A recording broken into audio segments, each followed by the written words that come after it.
اعوذ باللہ من الشیطان الرجیم، بسم اللہ الرحمن الرحیم۔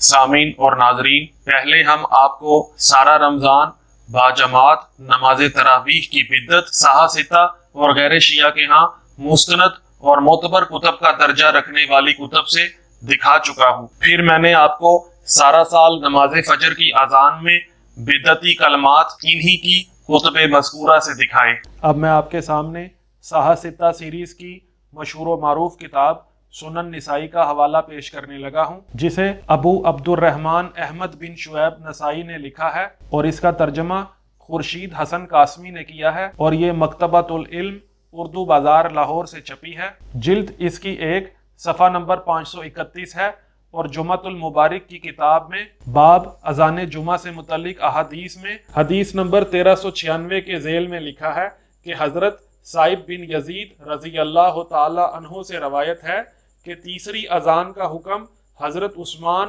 رضی اللہ عنہ نے دیا جس وقت مدینہ منورہ میں لوگ زیادہ ہو گئے، اور رسول کریم صلی اللہ علیہ وسلم کے زمانہ میں ایک ہی اذان تھی، یعنی جس وقت امام منبر پر بیٹھتا۔ جی سامعین، آپ نے ملاحظہ کیا کہ نماز جمعہ کے لیے تیسری اذان کا حکم نبی معظم صلی اللہ علیہ وآلہ وسلم نے نہیں دیا، اور نہ اللہ پاک نے اس کا حکم دیا، بلکہ حضرت عثمان نے تیسری اذان کا حکم دیا، اور یوں انہوں نے دین میں اضافہ کیا، اور نبی معظم صلی اللہ علیہ وآلہ وسلم کا فرمان عالی شان ہے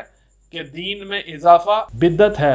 اور ہر بدعت گمراہی ہے۔ سامعین، اگر آپ کو ہماری ویڈیو پسند آئی ہے تو ویڈیو کو لائک کریں، کومنٹ کریں اور زیادہ سے زیادہ شیئر کریں، تاکہ سال میں 52 مرتبہ اس بدعت کو انجام دینے والے بدعتیوں کو ہدایت نصیب ہو۔ السلام علیکم ورحمۃ اللہ وبرکاتہ۔